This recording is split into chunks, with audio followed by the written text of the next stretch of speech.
నల్గొండలో బీజేపీ జిల్లా కార్యవర్గ సమావేశం జరిగింది. ఈ కార్యక్రమంలో మాజీ ఎమ్మెల్యే, నల్గొండ పార్లమెంట్ ఇన్ఛార్జ్ చింతల రామచంద్రారెడ్డి పాల్గొన్నారు. గత బీఆర్ఎస్ ప్రభుత్వం హామీలను నెరవేర్చకపోవడం వల్లే ఓటర్లు కాంగ్రెస్ కు పట్టం కట్టారని చింతల రామచంద్రారెడ్డి అన్నారు. ఇప్పుడు కాంగ్రెస్ ప్రభుత్వం కూడా 6 గ్యారంటీల అమలును కూడా ఆలస్యం చేస్తుందని అన్నారు.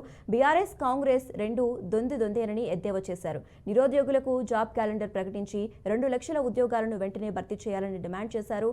రైతులకు ప్రత్యామ్నాయ పంట కోసం స్పష్టమైన ప్రణాళిక రూపొందించాలన్నారు. ప్రియాంక గాంధీ గారిని, ఖర్గే గారిని తీసుకొచ్చి ఎస్సీ గ్యారెంటీ అని చేవెళ్ళలో, యూత్ గ్యారెంటీ అని చెప్పని బండగూడ దగ్గర, మహిళా గ్యారెంటీ అని చెప్పని ఖమ్మంలో, రైతుల గ్యారెంటీ అని చెప్పని వరంగల్లో, ఇలా ఎలక్షన్ మేనిఫెస్టోలో 400 రకాల గ్యారెంటీలు పెట్టారు. 8 మాసాలు అవుతుంది అధికారంలోకి వచ్చి. ఏం పట్టించుకుంటున్నారు అనే దానిపైన చర్చ జరిగింది.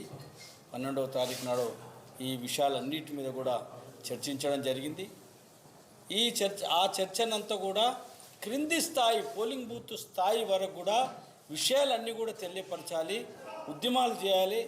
ప్రజా వ్యతిరేక చర్యలు పాల్గొంటున్నటువంటి ఈ కాంగ్రెస్ ప్రభుత్వాన్ని ప్రజల మధ్యలోకి ఈడ్చాలి, వాళ్ళు ఇచ్చిన వాగ్దానాలు వెంటనే నెరవేర్చాలని చెప్పని